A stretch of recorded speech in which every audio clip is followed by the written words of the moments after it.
मैं professor Devendra Sharma, vice chancellor HRD university Ghaziabad. आज का जो कार्यक्रम है, राकेश जी का प्रयास बहुत ही अच्छा है।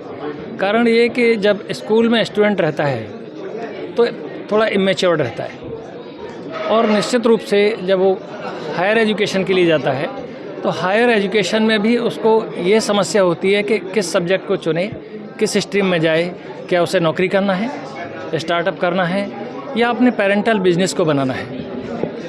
इस सब के लिए ज़रूरी है कि उसको अलग अलग प्लेटफॉर्म से, अलग अलग माध्यमों से वो जानकारी सारी मिल पाए जिसमें कि वो अपने भविष्य को सुनिश्चित कर सके। स्टार्टअप, एम्प्लॉयमेंट या अपना पेरेंटल बिजनेस, ये सारी अलग अलग चीज़ें हैं।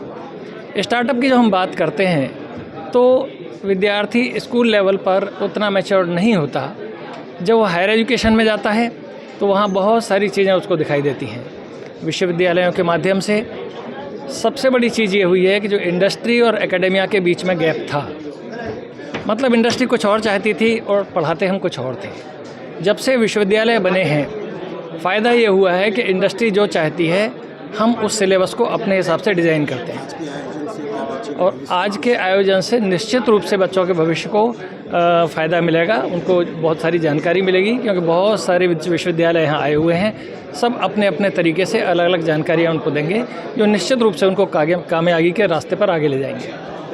25 यहाँ पे अच्छी खासी भीड़ देखी जा रही है सर, क्या कहेंगे आज के? देखिए, आज का जो आयोजन है, राकेश जी ने बहुत अच्छा आयोजन किया है। और अगर ऐसे आयोजन में अच्छा बच्चा आता है तो उसे एक डायरेक्शन बहुत अच्छी मिल जाती है। ठीक है, वो कहाँ जाना चाहता है। जब आपको कैरियर काउंसलिंग के लिए आप जाते हैं ना, तो बच्चे को सही दिशा एक बताई जाती है कि बेटा आप में अगर ये चीज़ें हैं तो आपके लिए कौन सा प्रोग्राम अच्छा है। बच्चा क्या करता है, भेड़ चाल चलने की कोशिश करता है कि भाई तुम जा रहे हो और अगर मैं भी वहाँ चलूँ, और 6 महीने के बाद उसे महसूस होता है कि यार मैंने गलत प्रोग्राम को चूज़ कर लिया है। तो जो ये आयोजन है, यहाँ पे सबसे बड़ा एडवांटेज ये है कि आपको ये पता चल जाता है कि मेरे लिए कौन सा प्रोग्राम सही है। जी सर, वही बात हो रही थी कि सर जैसे तमाम प्लेटफॉर्म्स आ रहे हैं बच्चों के लिए आगे बढ़ने के लिए, तो वैसे बच्चे भी भ्रमित हैं कि किस प्लेटफॉर्म पे जाएं। नहीं, तो वो गाइडलाइन उनको पेरेंट्स या टीचर्स कैसे सर, कहाँ से क्या मिले? देखिए, पेरेंट्स को भी एक बड़ी लिमिटेड नॉलेज होती है। ठीक है, जब भी हम लोग आते हैं यहाँ पे तो हमें क्या है, क्योंकि हम भी इंडस्ट्री से रिलेटेड हैं। मैं क्वांटम यूनिवर्सिटी से हूँ और मेरे यहाँ पे कम से कम 2500 कंपनी हैं, और मैं ट्रेनिंग एंड प्लेसमेंट हेड होने के नाते मुझे ये पता है कि किस प्रोग्राम के लिए आपको क्या स्किल सेट की ज़रूरत है। ठीक है, और जब अगर उनको सही गाइडेंस मिल जाती है तो यकीन मानिएगा बच्चा जो है वो सही दिशा में जाता है और कोई भ्रमित नहीं हो पाता है। मैं Rakesh Kumar Shukla, founder of Indian overseas educational consultancy. मैंने 11 जनवरी आज द कॉलेज यात्रा के नाम से कैरियर काउंसलिंग प्रोग्राम रखा था, जिसमें सारे इंडिया के टॉप मोस्ट यूनिवर्सिटीज और कॉलेजेस आए हुए हैं, सारे रिप्रेजेंटेटिव आए हुए हैं, सारे स्कूल के और कोचिंग्स के बच्चे भी यहाँ आए हुए हैं जो पार्टिसिपेट कर रहे हैं। ठीक है, उनको कैरियर के बारे में सारे हमारे यूनिवर्सिटी के वीसी सर, जैसे आपको एचआरआईटी यूनिवर्सिटी से सर हैं, डीबीएस ग्लोबल यूनिवर्सिटी से सर हैं और क्वांटम यूनिवर्सिटी से सर हैं। तो प्लीज़ सर, पुष्पेंद्र सर। जी सर, फर्स्ट टाइम यात्रा एडिशन आपका हो रहा है, फर्स्ट एडिशन है, और क्या क्या प्लान है, फ्यूचरिस्टिक प्लान? सर देखिए, ये फर्स्ट टाइम मैंने 20 साल कंप्लीट करने के बाद अपने 21वें साल पे हमने इसको किया था। ठीक है, और मैं पहले कभी भी करियर काउंसलिंग प्रोग्राम ऐसा ऑर्गेनाइज नहीं किया था। काफ़ी बच्चे क्या होते थे कि मिसगाइड हो जाते थे, अपने से गलत कॉलेज सिलेक्शन कर लेते थे, ब्रांच सिलेक्शन कर लेते थे।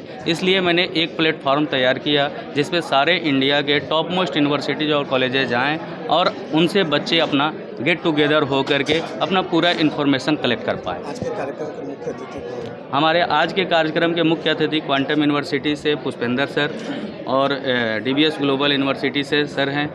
Please sir. 2025 का आयोजन है, क्या कहेंगे स्टूडेंट्स के लिए और क्या कहेंगे सर आज के आयोजन? ये एक बहुत अच्छा आयोजन है। क्योंकि ख़ास करके अब जब इंडस्ट्री और अपना सारा डायनेमिक्स चेंज हो रहा है एआई के आने से, रोबोटिक्स के आने से, तो बहुत सारी चीज़ें हैं जो कन्वेंशनल तरीके से नहीं समझी जा सकती हैं, और प्रोग्राम को जब तक समझ में नहीं आए तब तक ले लेने में प्रॉब्लम होता है। हम लोग देखते हैं कि बच्चे ने ले लिया एक किसी भी प्रोग्राम में जस्ट क्योंकि लोगों ने बोल दिया ये प्रोग्राम उनके लिए अच्छा है और वो ले लेते हैं, लेकिन बाद में उनको दिक्कत आती है जब वो उनके विचारों से मेल नहीं खाता है।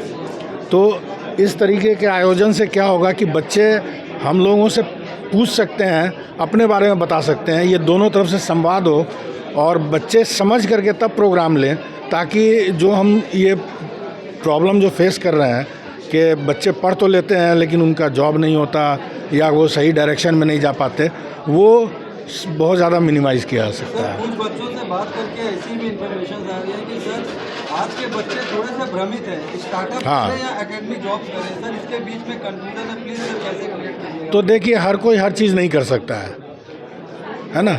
एंटरप्रेन्योरशिप भी अगर करना है तो उसके लिए एक लेवल होना चाहिए। ये तो एक बनावटी बात होगी कि हम बोलें कि स्कूल के बच्चे ही अब एंटरप्रेन्योरशिप कर लेंगे और उससे देश चल जाएगा।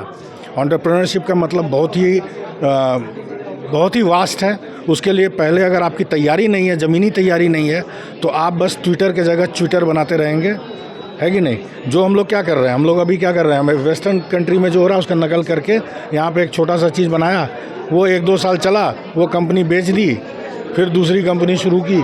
तो ये एंटरप्रेन्योरशिप नहीं है, ये आत्मनिर्भर भारत नहीं हो सकता है। आत्मनिर्भर भारत बनाना है तो उसके लिए एक लंबी तैयारी करनी होगी।